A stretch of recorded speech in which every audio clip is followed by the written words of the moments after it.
Qué bueno, gracias a Dios por esta gracia y esta oportunidad que Él nos da de poder compartir con ustedes hoy palabra de Dios entre tantas cosas que están aconteciendo y que están sucediendo en el mundo de hoy.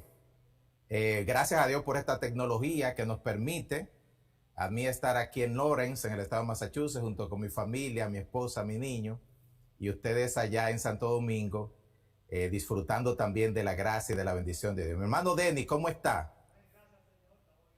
Qué bueno, siervo. Dios te bendiga. A usted y a toda su familia también. Y a los demás hermanos también. Un saludo muy especial. Mi hermano Rafael Jiménez, que siempre es un gozo verte, siervo. Qué bueno verte, Rafael. Sí, a cada uno de los demás hermanos, un saludo muy, muy especial. La gracia de Dios sea sobre cada una de nuestras vidas y el Señor permita que esta mañana de verdad seamos henchidos de más y más bendición, porque óigame, qué tiempo de alabanza tan precioso. Gracias a nuestro equipo de alabanza. ¿Cuánto dicen amén? ¿Cuánto alaban a Dios? De verdad que la presencia del Señor se ha sentido en este lugar y en todos los lugares a donde llega la señal de YouTube en la cual estamos transmitiendo. Dios se mueve en medio de la alabanza de su pueblo y alcanza los últimos rincones de la tierra a través de esta tecnología que el Señor nos ha concedido, el Señor nos ha dado. Pues bien, hermanos, quisiera en esta ocasión invitarles a la palabra de Dios. Yo sé que están cómodos en sus asientos, pero ¿por qué no nos ponemos de pie un momentito, por favor? No le molestaría, ¿verdad? Yo me voy a quedar aquí, dicho sea de paso, pero qué bueno, si pongámonos de pies y vamos a leer la palabra del Señor, vamos a poner en las manos de Dios su palabra y vamos todos, si tienen su Biblia consigo, al libro de Apocalipsis. En el libro de Apocalipsis nos vamos a situar y vamos a estar en el capítulo número 3. Si tiene su Biblia en su celular, búsquela, si la tiene de papel, si la tiene en su tablet, donde quiera que la tenga, y nuestros amigos en YouTube, busquen en su Biblia, en la palabra del Señor. Y en el capítulo 3, comenzando con el versículo 1, se leen las siguientes palabras. Escribe al ángel de la iglesia en Sardis, el que tiene los 7 espíritus de Dios y las 7 estrellas, dice esto. Yo conozco tus obras, que tienes nombre de que vives y estás muerto. Voy a subrayar esa declaración. Yo conozco tus obras, que tienes nombre de que vives y estás muerto. Sé vigilante y afirma las otras cosas que están para morir, porque no he hallado tus obras perfectas delante de Dios. Acuérdate, pues, de lo que has recibido y oído, y guárdalo, y arrepiéntete. Pues si no velas, vendré sobre ti como ladrón, y no sabrás a qué hora vendré sobre ti. Versículo número 4. Pero tienes unas pocas personas en Sardis que no han manchado sus vestiduras y andarán conmigo en vestiduras blancas, porque son dignas. El que venciere será vestido de vestiduras blancas, y no borraré su nombre del libro de la vida, y confesaré su nombre delante de mi Padre y delante de sus ángeles. El que tiene oído, oiga lo que el Espíritu dice a las iglesias. Y en conformidad con este pasaje, quisiera predicar, compartir con ustedes bajo el tema cuando de estar vivos solo queda el nombre. Título un poquito sugestivo, pero creo que es lo que encierra y resume este mensaje, el más fuerte que el Señor le da a la iglesia o a las iglesias, en el libro de Apocalipsis capítulo 2 y 3. Este título creo que encierra lo que nos quiere decir el Señor en este pasaje de Escritura. ¿Me acompaña a orar? Padre, en el nombre de Jesús, bendice tu palabra, ella es bendita, pero pedimos que la bendigas en nuestros corazones, que ya sea lo que ha dicho que va a ser, lámpara a nuestros pies, lumbrera a nuestro camino. Esa espada que penetra hasta las coyunturas y los tuétanos y discierne los pensamientos y las intenciones del corazón. Que sea para nosotros palabra viva, palabra que nos transforme, palabra que nos cambie, palabra que nos hable, palabra que nos enseñe, Señor. Te lo suplicamos en el nombre poderoso de Cristo Jesús. Amén y amén. Se pueden sentar, amados hermanos, los que todavía están de pie. Muchas gracias. Amén. Dios les bendiga. Cuando de estar vivos solo queda el nombre, es lo que sugiere el versículo de la Escritura que leímos, en el que el Señor Jesucristo reprende y llama la atención a esta iglesia que es la iglesia de Sardis. Yo quisiera, en primer lugar, enfocarme en lo que llamaría yo la pertinencia histórica de hablar sobre esto. La pertinencia histórica de hablar acerca de esto. Y es que hay tantas maneras en las cuales nosotros podríamos, diríamos nosotros, figurarnos o ilustrar lo que Jesús quiso decir con estas palabras que le dijo a Sardis. En la Ciudad de México, hay un museo que es uno de varios museos que hay en el mundo. Se llama el Museo de Cera. Es un museo donde están representadas figuras de muchas temporadas y épocas de la humanidad, y la cera, como es tan maleable, permite que esas figuras se hagan de una manera casi con exactitud, casi representando la realidad. Hay imágenes como, por ejemplo, esta de Michael Jackson. Hay imágenes como esta de Chespirito.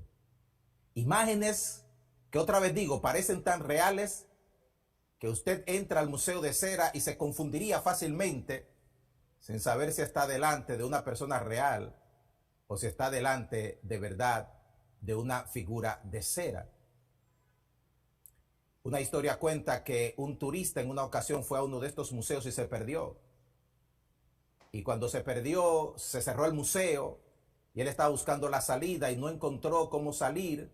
Vio un guardia recostado que estaba hacia una pared y fue a hablarle, pero cuando fue a hablarle, este hombre encontró que no era una figura real, sino que era otra figura de cera. Nombres de grandes personajes, pero imágenes que solo representan la vida de otros. No son imágenes reales, no son imágenes vivas. Cuando uno piensa en la vida espiritual, mis queridos hermanos, aún en la historia de la humanidad, nosotros tenemos ejemplos de que muchas personas trataron de darle un mayor énfasis a la apariencia, a la imagen, a lo que luce, a lo que parece espiritual, en lugar de enfocarse en la esencia, en lo que Dios espera que nosotros realmente le demos importancia. Una de esas figuras en la historia fue un hombre llamado Sansón. ¿Cuántos recuerdan a Sansón? Dice la palabra del Señor que Sansón tenía una fuerza que Dios le había dado, de tal manera que sus enemigos, los filisteos, no encontraban manera de agarrar a este hombre Sansón por la fortaleza que venía de Dios. Pero nos dice la palabra del Señor, y esto se encuentra en el libro de Jueces, capítulo 16 y el versículo número 20, que en un momento determinado este hombre perdió su fuerza. Y lo que llama la atención en Jueces capítulo 16, versículo 20, es que dice, pero él no sabía que Jehová ya se había apartado de él. O sea, él perdió la fuerza, él perdió la comunión con Dios, él perdió en un sentido la fuente de donde salían las cosas que él tenía, pero él no se había dado cuenta de que estaba viviendo en ese momento bajo una imagen de fuerza, bajo una pantalla de fuerza, bajo lo que lucía, bajo lo que parecía ser Sansón el fuerte, pero no era la realidad, no era la verdad, era sencillamente una imagen. De la misma manera nosotros encontramos en el libro de Oseas capítulo 7, versículo 8 y 9, y se me acompaña en su Biblia, lo podemos leer. Dice la palabra del Señor acerca de Israel: Efraín se ha mezclado con los demás pueblos, Efraín fue torta no volteada. Y escucha estas palabras: devoraron extraños su fuerza. ¿Y qué dice, hermanos? Lo leen conmigo. Y él no lo supo. Aún canas le han cubierto y él no lo supo. En otras palabras, si bien ya es una tragedia que perdamos la comunión con Dios, lo que añade este recuento histórico que les estoy presentando es que a esa tragedia le venga la situación de que no nos demos cuenta de que hemos perdido nuestra relación con Dios, y de esa comunión con Dios solamente nos queda el nombre, la imagen, la representación, pero no la realidad. De Israel, el Señor Jesucristo, Dios, Jehová, en el Antiguo Testamento lanza una queja que posiblemente se ha repetido en otros escenarios, pero en esta ocasión el Señor Jesús, Jehová, se queja de su pueblo diciendo: este pueblo se acerca a mí con su boca y con sus labios me honra, pero su corazón está lejos de mí. Sus labios me honran, pero no su corazón. Su temor de mí no es más que un mandamiento de hombres que les ha sido enseñado. Se puede cantar, se puede predicar, se puede dar conferencias, se puede llegar inclusive a la cima de la popularidad y el reconocimiento con los ministerios y las cosas que hacemos para Dios. Sin embargo, eso no significa ni determina que estemos en plena comunión con Dios y de que nuestro nombre, esté asociado con la realidad de lo que Dios espera que se represente con lo que Él dice de nosotros con nuestro nombre. Yo pregunto, ¿es posible que la iglesia de Cristo y en la iglesia de Cristo hayan personas que estén muertas espiritualmente y al mismo tiempo tan ciegos espiritualmente como para no darse cuenta de su condición espiritual? ¿O es posible que hayan personas que estén tan preocupados por la apariencia, la imagen y posiblemente hasta por la vergüenza, que prefieren avanzar aún sabiendo que no están bien con Dios en algo que no representa lo que verdaderamente es desde lo interno, desde lo profundo del corazón, llegar al punto de que posiblemente no haya contrición, no haya dolor por el pecado, no porque estamos viviendo en santidad, sino porque hemos perdido la sensibilidad, o porque otra vez, repito, estamos tan preocupados por la apariencia que olvidamos que lo que a Dios le interesa es nuestra esencia. Esto sucede en espacios espirituales de todos los tipos. Mire, una de las cosas que pasa cuando la gente come mucho es que le da sueño. ¿Cuánto creen que es así? Mano Calderón, ¿es así o no es así? Es así. La gente cuando come mucho le da sueño. Se adormece, se seda. Y en el término espiritual yo podría decir que posiblemente hay cristianos que han comido tanta comida espiritual que están adormecidos, en el sentido de que no reaccionan a la altura y a la medida de lo que Dios espera de ellos. Y es posible que no sepamos versículos tras versículos de la Biblia.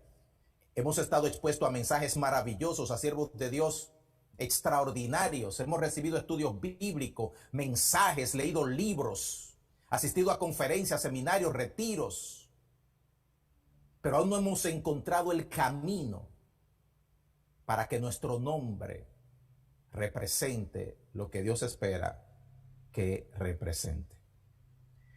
El caso de la iglesia de Sardis se encuentra en este libro de Apocalipsis como una advertencia, mis queridos hermanos, que yo la quisiera traer. Y mire, me dio un poquito de dificultad decidirme entre dos mensajes para el día de hoy. Uno era evangelismo y el otro era este mensaje.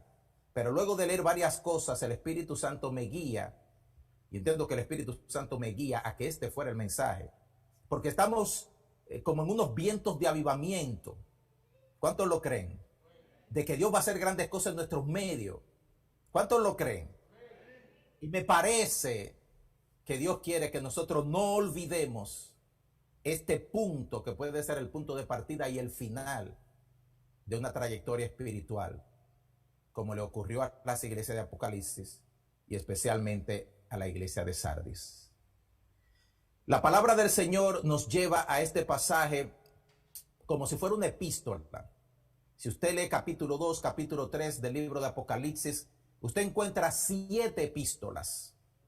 Las 7 epístolas más cortas que hay en la Biblia, yo diría que son las 7 cartas que el Señor Jesucristo le escribe él directamente de su puño y letra a las iglesias de Apocalipsis. Sardis es una de esas iglesias. El nombre Sardis dice mucho. El nombre Sardis significa los escapados, los sobrevivientes. Y como dije, Sardis es una de esas 7 iglesias que se encuentran en lo que se llama o se llamaba anteriormente el Asia Menor. Y hoy en día nosotros identificamos y conocemos como lo que es Turquía.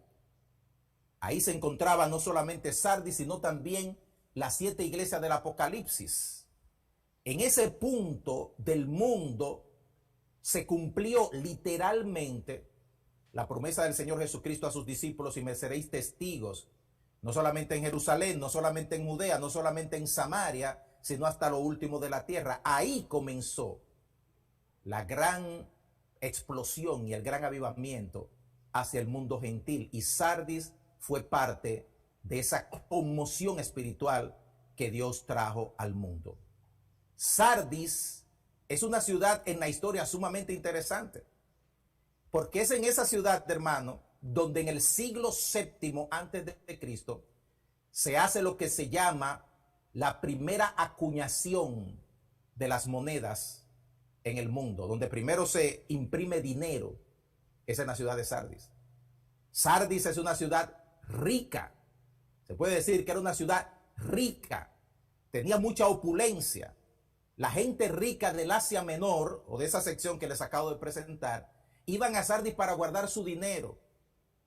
Uno de los reyes de Sardis, que fue vencido y llevado prisionero por Ciro el persa, era un hombre tan pero tan rico que le ofreció a Ciro por su libertad todo lo que él tenía, diciéndole a Ciro que nunca en su vida él había visto tanta riqueza como la que ese rey le podía ofrecer. Pero ya Ciro lo tenía él, así que tenía también todo lo que él tenía.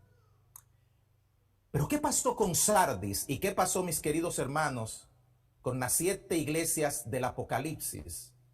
Lo que la historia nos muestra es que todas estas iglesias sencilla y simplemente desaparecieron. Y de esas ciudades y de su gloria y de su riqueza solamente quedan escombros y ruinas. Las 7 iglesias que nos menciona el libro de Apocalipsis, ninguna de ellas existe el día de hoy. Y hoy en día Turquía es un país musulmán donde solamente hay un 0.2% de cristianos. Los cristianos son perseguidos, son muertos.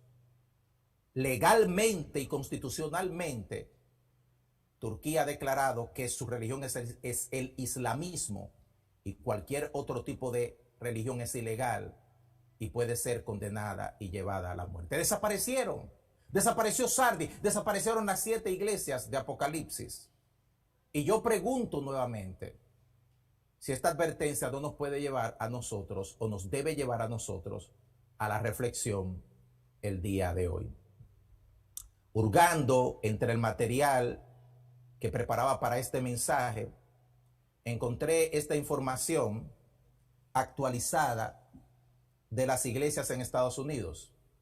Mire la fecha, 1 de abril 2021, o sea, eso es fresquecito, reciente, 17 días hace que se publicó esta encuesta de la Gallup, una de las compañías encuestadoras más autorizadas en el mundo.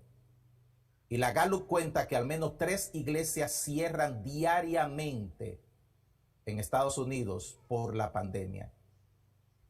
El número de cristianos ha descendido en los Estados Unidos a un 47%, por lo menos, de las personas que se llaman cristianas, o sea, que optan por la religión cristiana como su religión, no necesariamente que sean salvos, que sean convertidos de verdad, pero la gente que dice yo soy cristiano ha descendido a niveles que nos llevan al año 1937, donde todavía el evangelio estaba por apuntalarse y por crecer en este país. 3 iglesias cierran. O sea, hoy van a cerrar 3 iglesias aquí en los Estados Unidos. Y posiblemente ese sea un reflejo de lo que está pasando también en otras partes del mundo. Este mensaje es pertinente. Este mensaje es reflexivo. Este mensaje yo creo que representa el sentir más profundo del corazón de Dios para con su iglesia y para con cada uno de nosotros, los creyentes. Porque si Dios tiene, si se puede utilizar una preocupación, es porque nosotros seamos auténticos, seamos reales, seamos verdaderos, seamos lo que Él dice que somos y seamos lo que debemos ser. Cero pantalla, cero careta, cero apariencia, todo verdad. Permítame analizar un poquito el texto y a lo largo de este análisis vamos a sacar conclusiones que nos pondrán de frente con lo que siento en mi corazón el Espíritu Santo nos ha querido decir en este maravilloso pasaje de la Escritura. Fíjese en primer lugar el destinatario, a quien le escribe, como dije, en esta epístola número 5 del libro de Apocalipsis, a quien le escribe el Señor Jesucristo, le escribe al ángel. ¿Quién es el ángel? El ángel, dice la misma palabra en el libro de Apocalipsis, es el mensajero, no necesariamente un ángel que está cuidando la iglesia, sino aquellas personas que representan la autoridad eclesiástica. Está hablando de aquellos que tienen la posición de responder ante Dios por la condición de la iglesia. El mensaje es en singular, escríbele al ángel, escríbele al pastor, si se puede utilizar la palabra, a la persona encargada.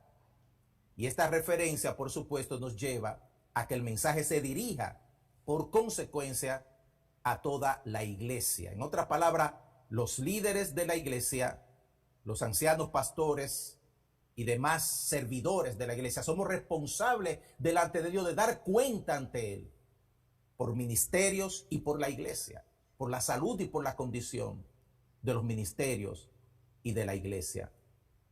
Quiero decir que como pastor en Gosén, yo no tomo esto con ligereza. Hay veces que algunas personas me han preguntado sobre este arreglo de que Alberto Valle sea pastor en Gosén desde los Estados Unidos de América. Y yo le digo que yo no tomo esto como algo ligero. Para mí el pastorear es algo muy serio y que me lleva a saber la condición de mis hermanos a pesar de la distancia, a pesar del lugar donde estoy, porque sé que un día Dios va a llamar a Dunker, va a llamar a Genaro, va a llamar a Alberto Valle a cuenta por Gosén. Los va a llamar a cuenta. Y así mismo llamará a Keila por el ministerio de música. Así mismo llamará a Calderón por el ministerio de oración. Así mismo llamará a Oscar por el ministerio de discipulado. Así mismo llamará a Admiel por el ministerio de parejas.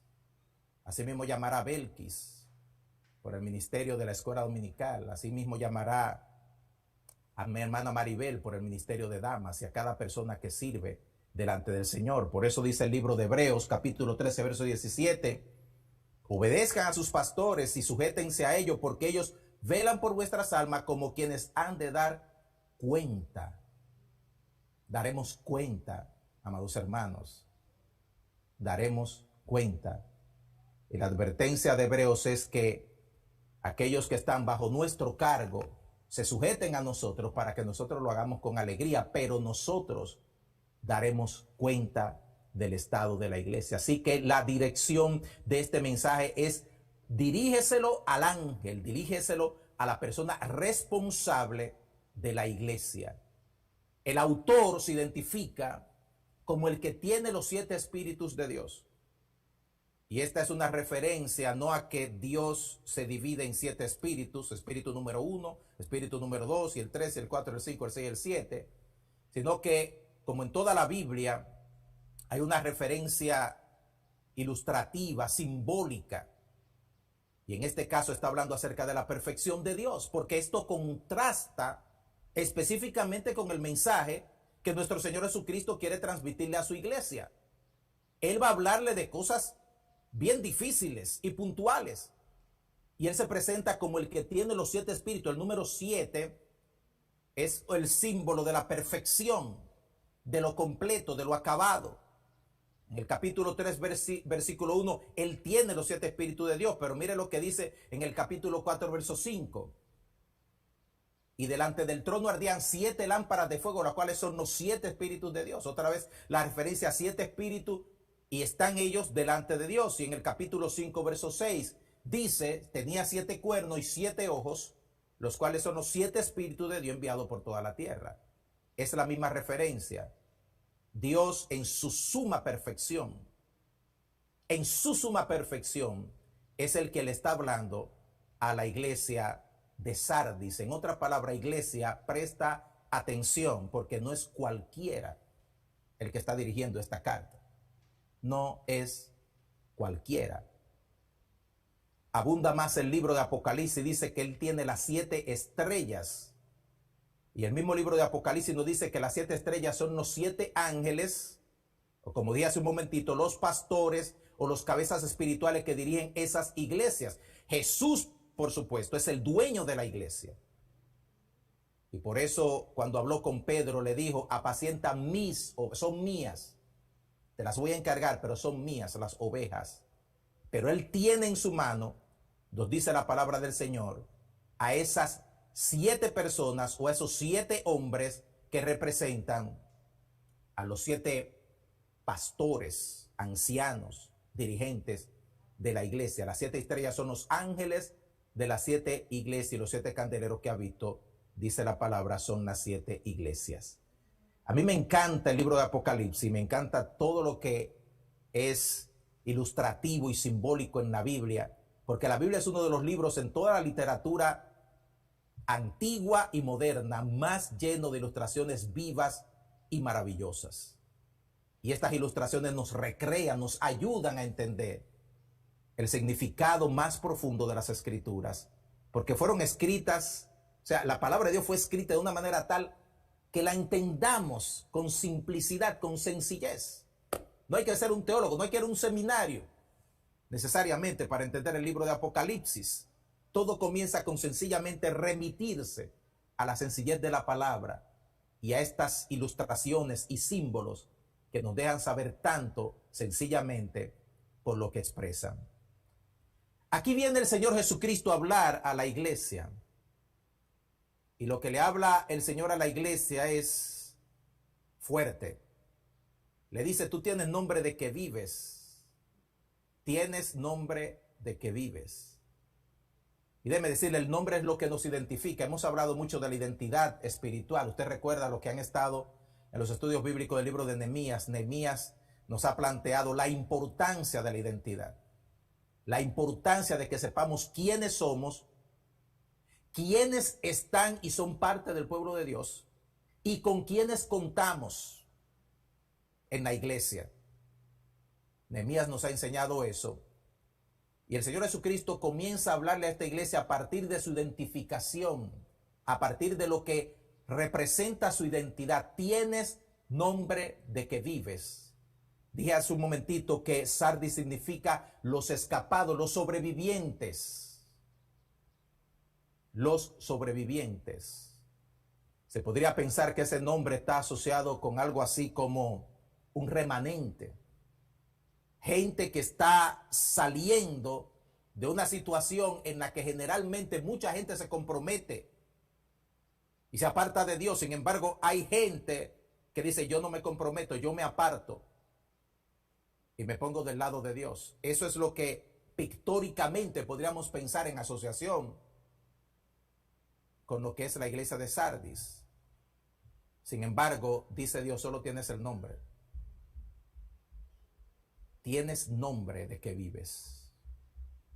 En otras palabras, apariencia, lucir, brillar por fuera, pretender, tienes el título, pero tu nombre contrasta totalmente con tu sentido de realidad. Las estatuas que vimos hace un momentito tienen apariencia, lucimiento, tienen nombres, pero solo tienen eso, nombre. Una contradicción. Tener el nombre de cristiano, pero vivir como mundano. llamarse convertido, pero vivir como invertido, tener el título de santo, pero vivir en corrupción, decir que amas a Dios, pero sin entrega, sin pasión, sin devoción, contradicción.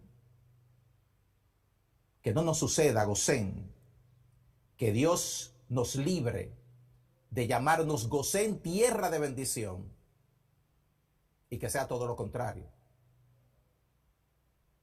Y que sea todo lo contrario.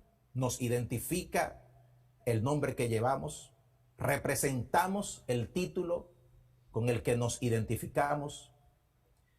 Una de las cosas que el doctor Dunker ha propuesto en varios mensajes es el sincretismo entre los nombres de ciertas denominaciones cristianas que el día de hoy se han desprendido de sus raíces y de sus orígenes, y solo de eso queda el nombre. Y yo estoy de acuerdo con el doctor Dunker cuando él dice que lo que tiene que ver con la herencia bautista es solo eso. Los bautistas de hoy no son bautistas por herencia y descendencia, son muchas otras cosas. Inclusive los mismos bautistas tienen problemas para definirse. Lo mismo pasa con los pentecostales. Lo mismo pasa con los metodistas y cómo se originaron y cómo nacieron y qué fue lo que le dio sentido y razón de ser al metodismo. Y hoy en día usted encuentra lo mismo. Nombres, pero ¿dónde está la esencia? Dice el texto, tienes nombre de que vives, pero estás muerto. Y la palabra que se utiliza aquí para muerto no es figurativa. Esa es la palabra necro, de donde viene la palabra necropsia, o sea, una persona que está muerta, que es un cadáver. Tienes nombre de que vives, pero eres un cadáver. En el sentido espiritual, para nosotros significa separación, significa el apartamiento de Dios definitivo, determinado, crucial. No es un enfriamiento espiritual. No es que no voy a la iglesia y he dejado de interesarme por la cosa del Señor y quizá vuelva otra vez a encenderme en algún momento. Es muerto, sin vida, necro. Cuando uno piensa en la muerte y en el sentido espiritual de la muerte, y siga conmigo aquí en Tarsis, todavía estamos en Tarsis, no me voy a desprender de ahí. Uno tiene que preguntarse, ¿qué nos mata? Delante de Dios, o sea, para que Dios diga estás muerto, ¿qué nos mata? La Biblia es puntual cuando dice que lo principal en el ser humano que le quita la vida es el pecado. El pecado nos quita la vida, el pecado nos mata. Por eso dice el libro de Efesios, capítulo 2, verso 5, y Él os dio vida a vosotros cuando estabais muertos en vuestros delitos y pecados. Estaban muertos, no que no respiraban, no que no accionaban, no que el corazón no les latía, no que el cerebro estaba muerto, muerte cerebral. No, estaban muertos porque solo tenían existencia. Aquellos que no conocen a Dios no están vivos, existen. Porque la vida es Jesús, la vida es Dios. Y solo aquellos que están en Dios tienen vida y vida en abundancia. Y si no estamos en Dios, no tenemos vida. Así que el pecado nos mata, nos quita la vida. Y mi pregunta al pueblo de Dios, José, ¿eso solamente mata a los inconversos? ¿El pecado no mata a los creyentes? O sea, ¿es diferente con los creyentes cuando bregamos con el pecado? ¿Somos inmunes a él? ¿Podemos jugar con el pecado porque somos creyentes y salir ilesos? ¿Podemos abusar del recurso de pedirle perdón a Dios sabiendo que intencionalmente vamos a pecar y no acarrearnos consecuencias de juicio? Estamos tratando seriamente, Gosén, estamos tratando seriamente el tema de ofender a Dios, aún en lo íntimo, en lo personal de nosotros mismos. Si el recurso del perdón a Dios es un relajo, un juego, yo le aseguro que el pecado lo está matando. Y nos está matando. Usted puede tocar Usted puede cantar, usted puede llamarse lo que usted quiera, pero si esta palabra que he leído es inviolable y es la misma ayer, hoy y por siempre, aquí me dice que el pecado nos mata. No importa si usted es creyente o se llama creyente o tiene el nombre de que vive, está muerto. Nos mata el legalismo. El legalismo mata, y eso está escrito magistralmente en el libro de Segunda de Corintios, cuando el apóstol Pablo le escribe a la iglesia y le dice a los hermanos de la iglesia de Corinto,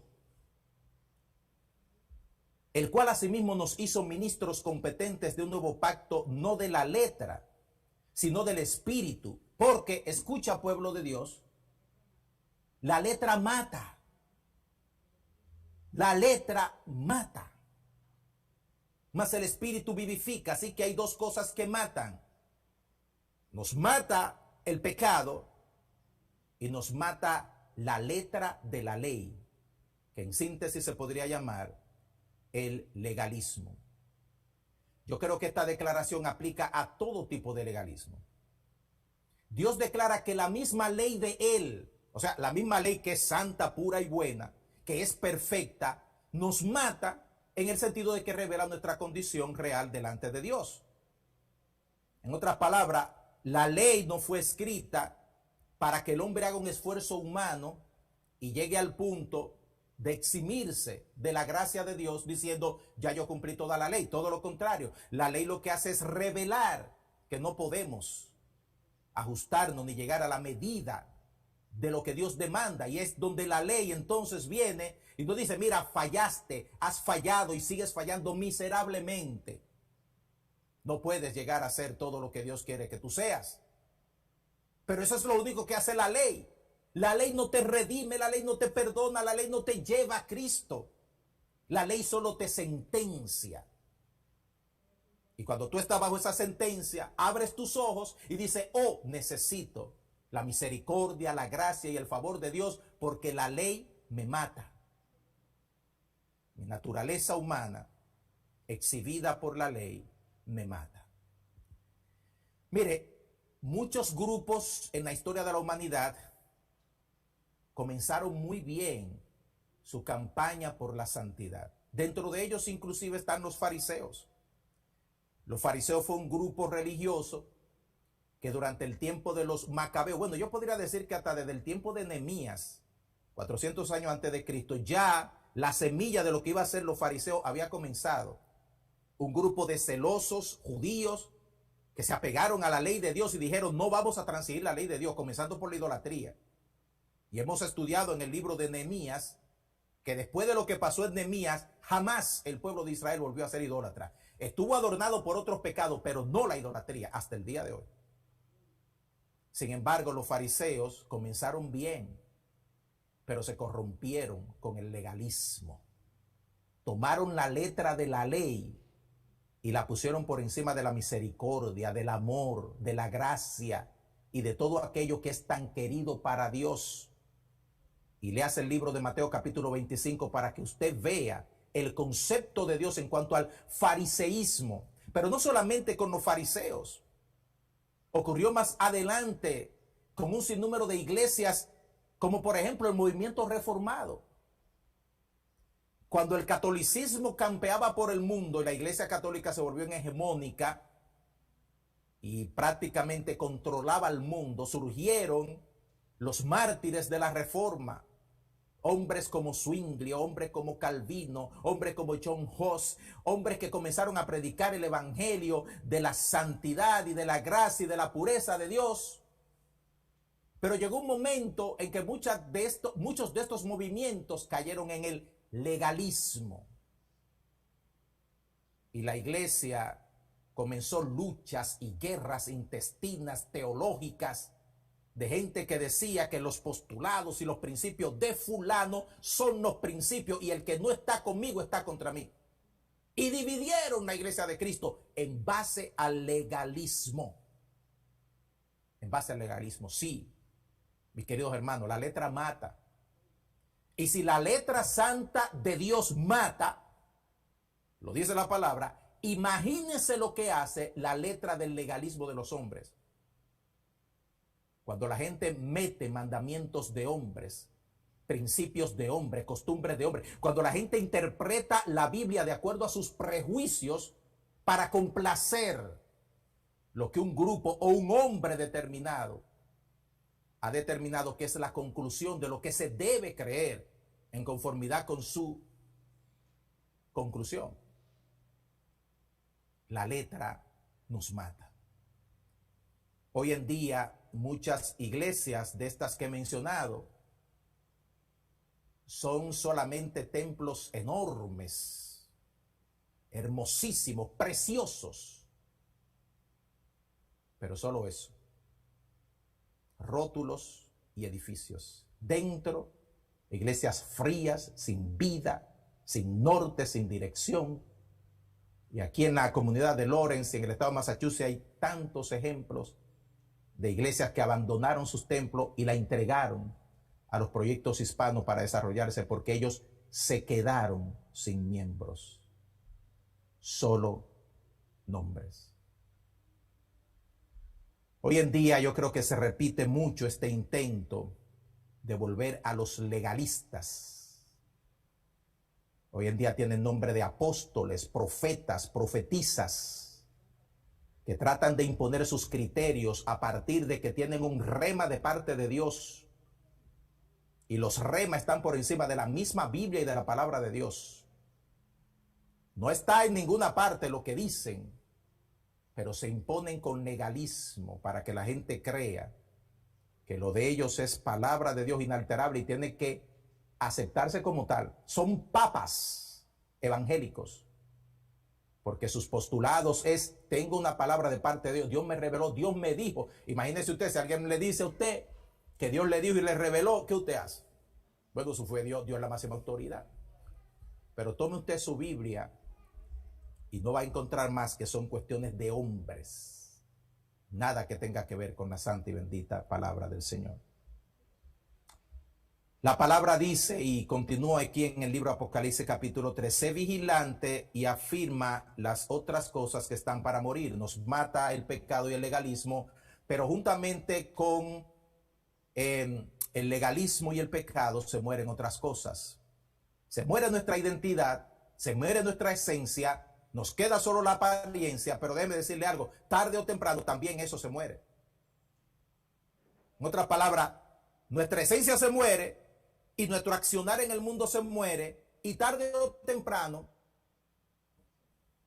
también se muere lo que parece de nosotros. Se muere el evangelismo, se mueren las misiones, se muere el servicio, se muere la adoración a Dios, se muere todo, juntamente con la muerte espiritual y de la esencia de lo que somos. Dice la palabra, no he hallado tus obras perfectas delante de Dios. Por eso el Señor advierte, sé vigilante y afirma las otras cosas que se te van a morir también. No he hallado tus obras perfectas delante de Dios. ¿Delante de quién las obras de la iglesia de Sardis no eran perfectas? Delante de Dios. Y yo pregunto, iglesia, ¿delante de quién deben ser nuestras obras presentadas? ¿Delante de quién deben ser perfectas? Delante de Dios. El libro de Hebreos, capítulo 4, versículo 13 dice, y no hay cosa creada que no sea manifiesta en su presencia. Antes bien, todas las cosas están desnudas y abiertas a los ojos de aquel a quien tenemos que dar cuenta. Nuestra vida es un libro abierto delante de Dios. Yo insisto en que el deseo de Dios y el propósito de Dios es que nosotros seamos auténticos y que seamos capaces de venir a Dios con lo que somos y quiénes somos, y permitamos que el Espíritu Santo nos lleve a la realidad espiritual y a la dimensión espiritual de donde Dios nos quiere colocar. La apariencia de que estamos vivos nos pondrá en buenas con el mundo, con las autoridades de la iglesia, con los hermanos, con la gente que no nos conoce, delante de los círculos que aprueban todo lo que hacemos, bien, pero delante de Dios, desaprobado. ¿Cómo canta? ¡Wow! ¿Cómo predica? ¡Qué bien viste! Pero ¿qué dice su esposo, su esposa en casa? ¿Qué habla Dios en la intimidad de su propio corazón? ¿Cuánta gente en el mundo de hoy hemos vivido doble vida? Doble vida. Vidas sumergidas en el pecado, por un lado, pero por otra, haciendo un esfuerzo humano, porque todo se vea bien a nuestro alrededor. Y un día, Dios agarra y expone y saca a la luz todo lo que somos. Y cuando eso queda expuesto, entonces Dios, oiga hermano, en su misericordia, porque eso es parte de la misericordia de Dios. Eso es parte de la misericordia. Exponernos, exhibirnos, sacar lo que usted hizo en lo oscuro y lo que nadie sabe y lo que está escondido. Sacarlo es porque la luz de Dios quiere limpiar la oscuridad que hay en usted, que hay en mí. Yo escuchaba el testimonio de Christine de Clairo, y no sé cuántos ustedes saben que Christine de un culto de adoración arrancaba para una discoteca. Salía del culto a una discoteca. Vivía una doble vida. Y un día Dios la agarró y puso su pecado en exhibición, como lo hizo conmigo y como lo ha hecho con otros. Para que esta mujer de Dios, que hoy en día alaba a Dios de una manera maravillosa, se limpiara y no solo tuviera un nombre de la dirigente de adoración de la iglesia a la que asistía, sino que viviera en adoración aún fuera de la iglesia a la que asistía. ¿Cuál debe ser nuestra diligencia en esta vida? ¿A qué le debemos presentar nuestra mayor preocupación? Mire lo que dice el libro de Timoteo, cuando el apóstol Pablo le habla a su hijo Timoteo. Procura con diligencia presentarte a quién, hermanos. ¿A quién? No escucho. A Dios. Aprobado. Presentarte a Dios como obrero que no tiene de qué avergonzarse, que usa bien la palabra de verdad. Estas palabras fueron dichas a Timoteo en un momento de mucha presión. ¿Sabe? Timoteo estaba en un lugar difícil en ese momento, estaba en Éfeso. Había gente que sabía más Biblia que él, eran más viejos que él, porque Timoteo en ese tiempo era un joven. Y Pablo le dice a Timoteo, no te apures por lo que parece, Timoteo. Procura por presentarte delante de Dios como un obrero que no tiene que pasar vergüenza, que usa bien la palabra de verdad. Este recordatorio finaliza en el versículo que dice, acuérdate pues de lo que has recibido, oído, y guárdalo y arrepiéntete. Acuérdate pues de lo que has recibido.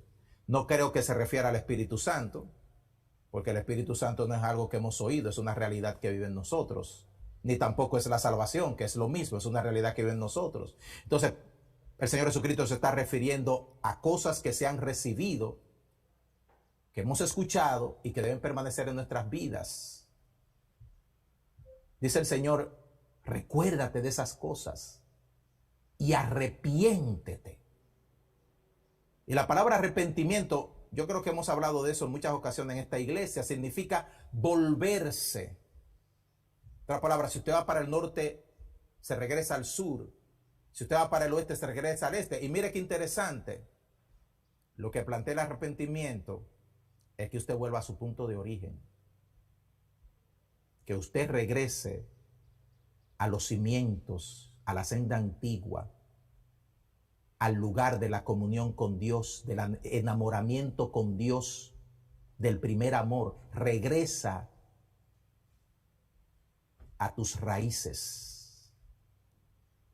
En Gosén insistimos que la iglesia del Señor tiene que arrepentirse. Y ese arrepentimiento significa tenemos que volver a nuestro origen. ¿Cuál es nuestro origen? La palabra de Dios. ¿Cuál es nuestro origen? El evangelio de Cristo. ¿Cuál es nuestro origen? El amor del cual nos enseñó el Señor Jesucristo. Y planteo que esas son las tres cosas cardinales de las cuales la iglesia del Señor tiene que arrepentirse. ¿Qué hemos recibido? ¿Qué hemos oído? ¿Y de qué nos tenemos que arrepentir? De que el evangelio de Cristo sea central en nuestras iglesias, la predicación del evangelio. Mano Calderón nos hablaba y otros hermanos hemos sido insistentes en que Gosén debe ser una fuerza evangelizadora. Yo entiendo, mis queridos hermanos, que tenemos que hacer buenas obras, pero también insisto en que el evangelismo es la única tarea que ninguna institución humana, excepto la iglesia, puede hacer. Y si nosotros dejamos de evangelizar por hacer cualquier otra cosa, nuestro orden de prioridad está invertido. Tenemos que volver a predicar la palabra con pasión, a hablarle a la gente de Cristo, a orar para que la gente se arrepienta, a presentar el plan de salvación, a decir como hizo la iglesia en el libro de los Hechos, capítulo 2, 3, 4, 5 y en adelante, que hay un Cristo vivo de poder que salva, que perdona pecado, que es la única respuesta, y mantener ese mensaje como el centro de nuestro mensaje. Como el centro de nuestro mensaje. Lo segundo que he mencionado, de que nos debemos arrepentir, de que tenemos que mantenernos en la sana doctrina. La doctrina de los apóstoles y profetas, no los profetas de ahora, del Dios me dijo, sino los profetas que nos dieron la palabra de Dios, Antiguo y Nuevo Testamento. Los apóstoles que escribieron las epístolas y todo lo que fue revelado por el Espíritu Santo para nosotros. Hoy es un relajo lo que hay en medio del pueblo de Dios con este asunto de jugar con lo que es de Dios y lo que Dios ha dicho. Lo que Dios ha dicho está en su palabra. Y todo lo que no está de acuerdo a la palabra no es de Dios. No es de Dios. La iglesia del Señor se muere. Pero ¿cómo que está muerto? Vaya, pero está llena de gente. Pero ¿cómo que está muerto? Vaya, pero oye, qué grupo de alabanza, qué bien cantan. Pero ¿cómo que está muerta? Pero mira qué mensaje, la gente está cayendo, las personas están siendo sanadas. ¿Cómo que está muerta? La vida no depende de lo que se hace, sino de la esencia de lo que somos. De lo que somos. Y en tercer lugar he dicho, tenemos que arrepentirnos, porque de esto habla el Señor Jesucristo. Lo que has oído, lo que has recibido, recuérdate y arrepiéntete. Tercero, el amor sin fingimiento. La identificación de un cristiano es el amor. El que no ama no ha conocido a Dios.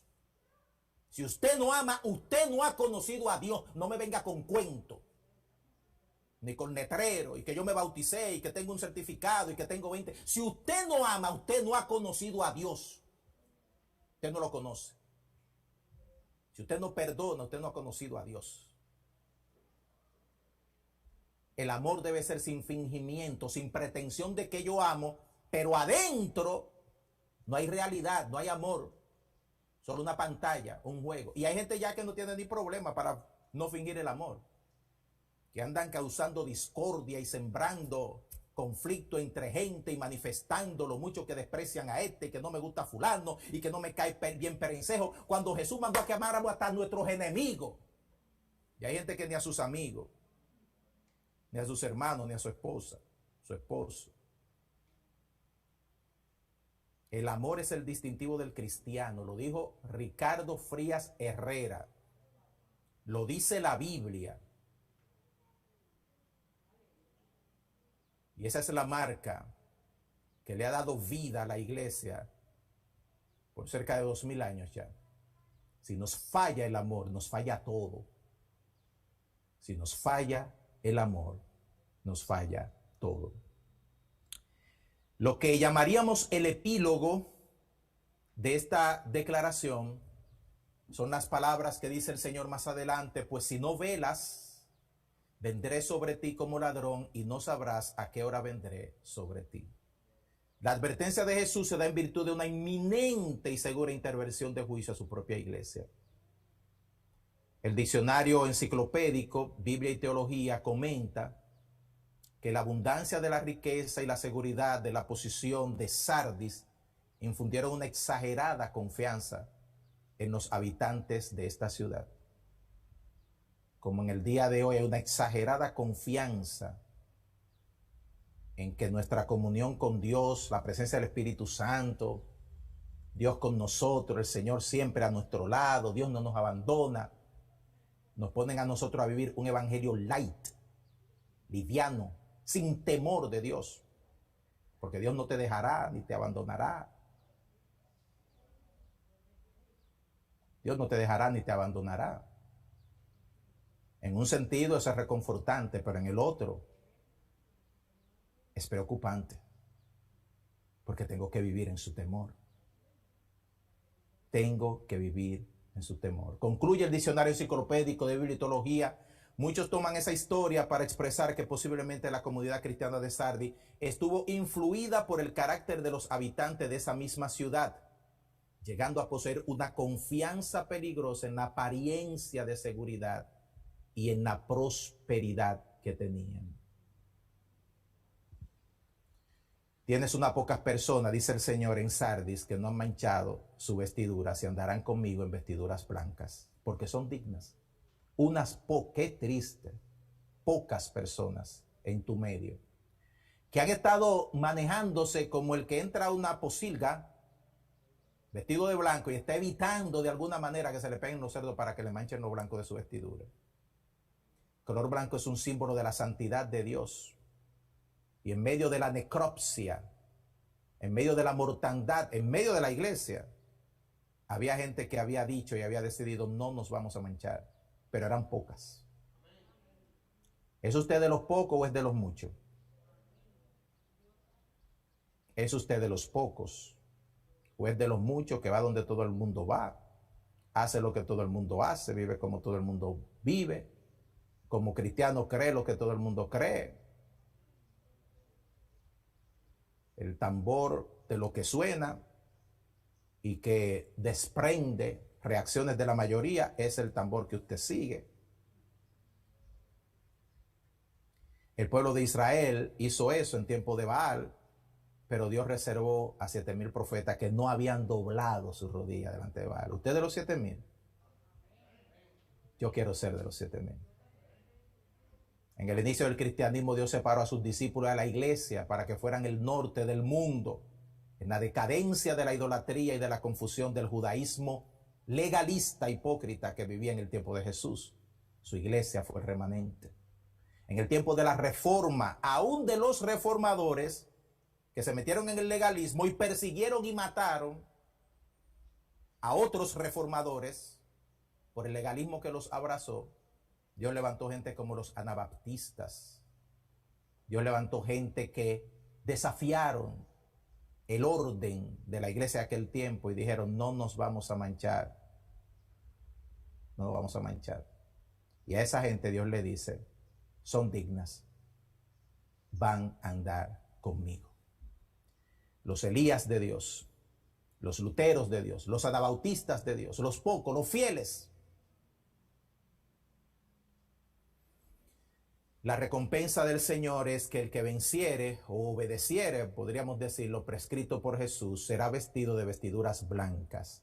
Y no borraré su nombre del libro de la vida, que significa no que Dios está borrando nombre, porque no hay un solo versículo en la Biblia que dice que Dios borra nombre, sino una reafirmación de que aquellos que han sido elegidos por Dios para la salvación no serán jamás borrados del libro de la vida.